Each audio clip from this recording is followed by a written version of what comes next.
4 দিন আগে যে বাজারে গিয়ে আমার কাছে 2000 টাকা নিলে কসমেটিক্স কেনার জন্য, সেই পয়সাটা ঘরে গিয়ে দিয়ে দিবে বললে, দাও এখন, আমার তো ঘরের মাসের শেষ, সংসার চালাতে হবে, সেই পয়সাটা আমাকে দাও।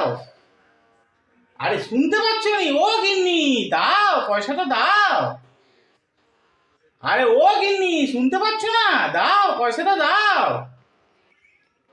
ও গিন্নি, কানে কি শুনতে পাওয়া যাচ্ছে নি? দাও পয়সাটা দাও। আরে এই জায়গাটায় বসলে কিছু শোনা যায় না। তুমি কি বলছো আমি কিছু শুনতে পাই না।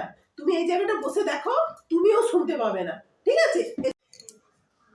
তোমার যে পয়সা নেই বলছিলে আমাকে, তো অনলাইন থেকে ফ্লিপকার্টে যখন একটা 4000 টাকা দামের ব্লেজার দিয়ে গেল, বেশ তো মানি ব্যাগ থেকে বার করে দিব্যি কর করে নোটগুলো গুনে দিলেন। আবার মানি ব্যাগে এত ঠকা নোট ছিল। আমার কাছে পয়সা আদায় করার জন্য তোমার বাহানা না? কি দেখছো? শুনতে পাচ্ছ না? ওই জায়গাটা বসলে কেউ শুনতে পায় না। আচ্ছা ঠিক আছে, নাও, দিতে হবে নি, আমার কাছে যা আছে চালিয়ে নি।